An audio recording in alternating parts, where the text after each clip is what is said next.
Hi guys, Matthew again. Remember the recruitment video that we posted for the ELECAM Explorer sports camera some time ago? Well, we already have picked up a reviewer, but it looks like we still have to wait for him a little bit. So we have decided to take the initiative and come up with our answers to the initial question.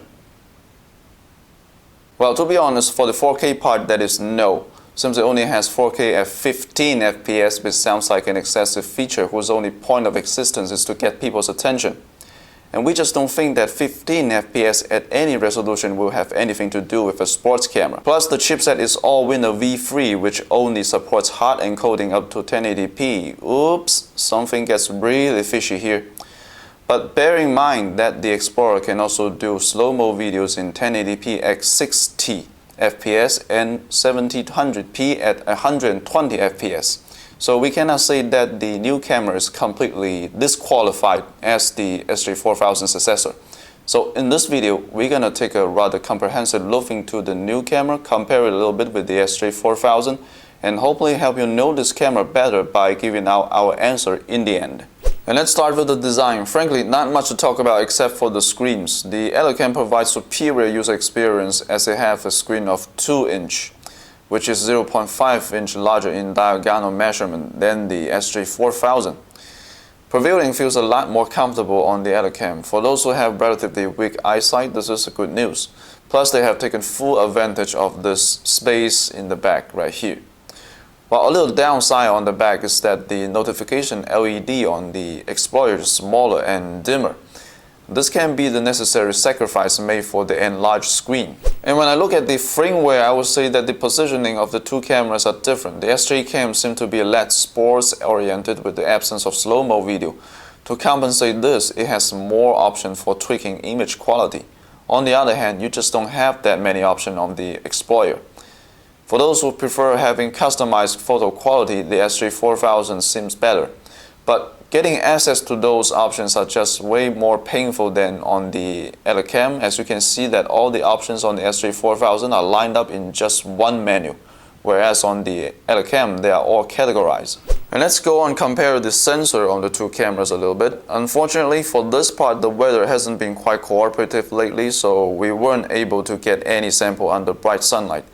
But from what we have got so far, it looks like the SJ4000 sensor has better line sensitivity. It just captures more light than the ELECAM. This is also noticeable when moving the two cameras from a bright environment to a dark environment, as you can see right here. In dark environments, the ELECAM's picture becomes very grainy, and this is even more visible on nighttime low light photo. If you take a look at the bright parts in the photo, you will notice a lot of grain on the ELECAM photo, while on the SJ4000 it is a lot less. And also the SJ4000 has more detail in low light. In bright environment, the ELECAM still gets slightly darker image than the SJ4000, and in terms of the contrast and details, the ELECAM seems to be doing better than the SJ cam. This is especially noticeable with green and blue color, which are much brighter on ELECAM, perhaps even a bit brighter than the true colors. On lower resolutions, the SJ cam does provide better detailed pictures, but on higher resolution, it is the ELECAM that looks sharper and more detailed. And now we're going to talk about normal video shooting. Both cameras here are budget sports cameras, so they don't have OIS, optical image stabilization. And this is especially visible on the SJ4000, where the shaking caused by rapid movement is clearly visible. The ELECAM seems to be handling this a little bit better. And the SJ4000 is capable of shooting on 30 FPS at 1080p, whereas the ELECAM does this on 60 FPS. The added 30 FPS does make a difference to compare them. The video looks smoother, and especially when you are moving rapidly around.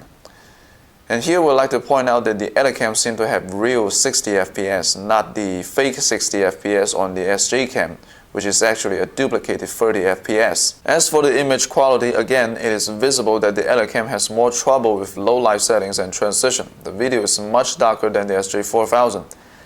And the SJ4000 also reacts better with different light sources around. This further confirms the thing that we saw just now with the picture comparison. And let's move on with the slow motion. This is perhaps one of the biggest selling points in the Explorer. On the paper, you can record in either 1080p at 60 FPS or 7020p at 120 FPS. Now this is something that the SJ4000 cannot do.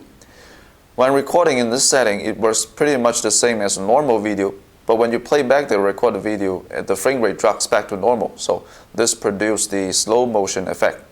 Now, this is the feature that eventually qualifies the Explorer as a sports camera. Well, on 1080p at 60 FPS, things might not be that slowed down, but in comparison, the effect at 720p at 120 FPS is great. It really allows you to capture high-speed action such as speeding quadcopters.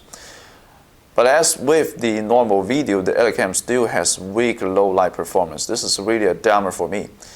And for capturing slow-mo video from a fixed angle, it is recommended to use a tripod because even the slightest movement of the camera will be exaggerated.